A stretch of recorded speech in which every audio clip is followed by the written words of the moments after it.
Talking about the downtown hospital, and I want to play for you a call we got from just an average listener yesterday to the Talk of the Town speaking about this issue, and get your reaction on this phone call. Check it out right here. There's a guy named Mike yesterday, I think it was, right? Okay. Yep. What's up, Mike? What's going on? Just some more empty promises by our politicians, dangling that carrot in front of our nose. Yeah, are you referencing maybe some of the state officials or guys locally here? I'm targeting politics in general. Mm-hmm. Well, it seems like the local politicians were all behind this thing. Well, sure they're behind it because it's a lot of money to come to this area. Interesting comments from that guy there. And as we were saying, supporting you guys have always been behind this project, Anthony, I think, if I'm We've not always mistaken.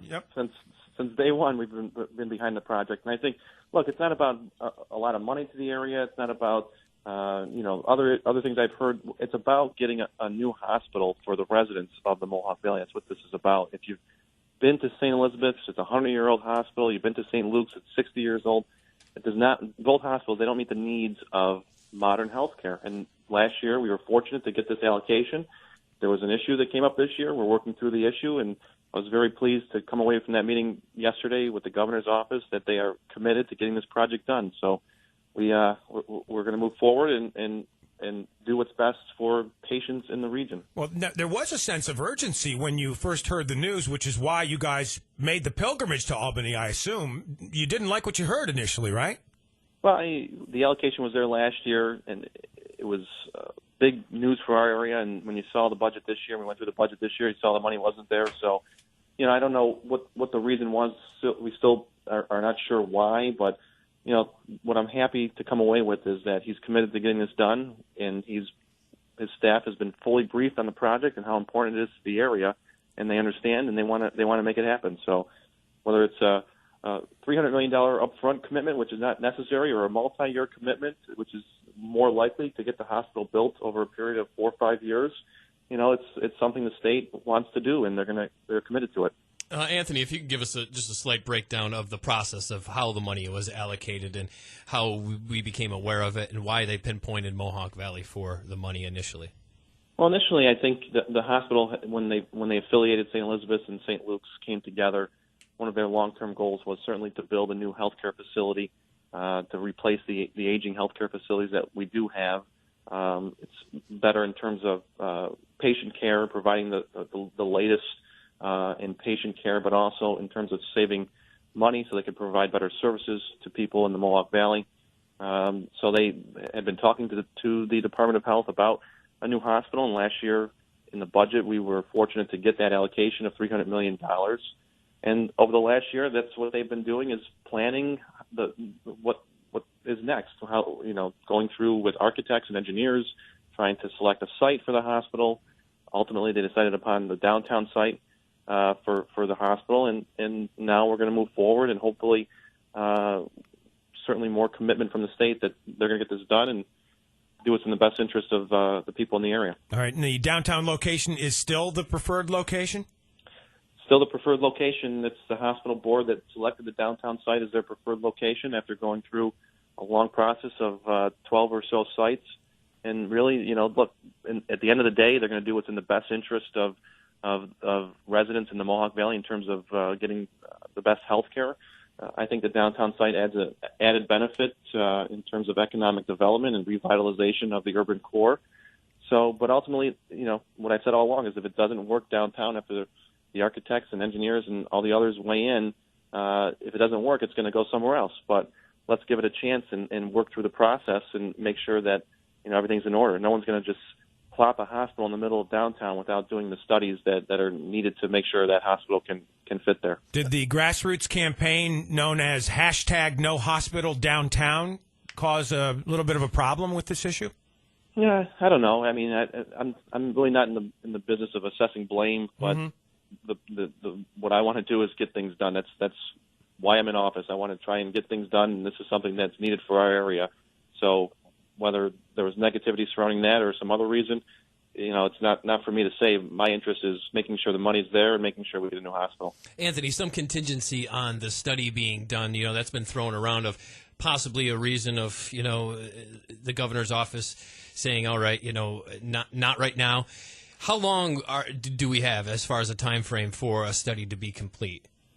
Well, we went over that yesterday with the governor's office to talk about the entire timeline for the new hospital. And I would suspect, but by sometime middle of this year, they'll have a final determination on whether downtown's going to work or not. And then the hospital itself is going to be a 4 or 5 year process to get it built. And that's what we're looking for from the state is a commitment over that time period of funding to help get the hospital built. And it's not going to be just built with state money. It's going to be built with hospital money. They're going to raise money through donations. They're going to have to bond some money. You know, whether the city and the county help out as well, that's still to be determined. But you know, it's a multi-year process, and we're moving forward. Assemblyman Anthony Brindisi joining us on the Talk of the Town at 100.7 FM, WUTQ. You can chime in, too. 624-0870 is our phone line if you'd like to ask a question, or if you want to text us, 623-0373. Some of the questions I have, and maybe other folks would be kicking around as far as commitment goes, going back, I guess, a little bit to the drawing board to say, all right, the chunk of the money isn't coming up front, but we're looking for a commitment as, you know, the period or the time continues on. And I would say, are you confident, or how confident would you be in the commitment for year after year in a budgetary fashion that the money would be allocated for us? And then even going further down the road, say the governor, this prolongs the governor's stay in the Capitol, and someone else is elected as our top state official and looks back at the budget at that current year and says, no money, we're cutting it out of the budget. How do you plan? How is the process going to unfold going down the road?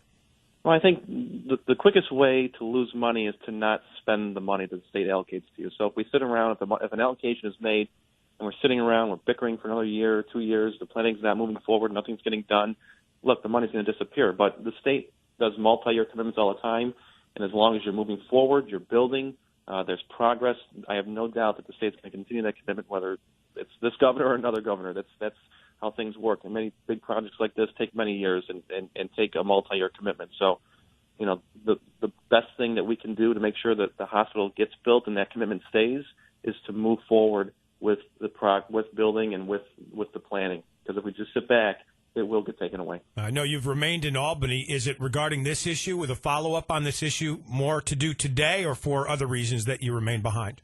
No, I'm here anyways. I mean, we're in legislative session right now, so we're going through the budget, and we have a session today and conference. So we're here in any event, but this took up a lot of the day yesterday, I can tell you that.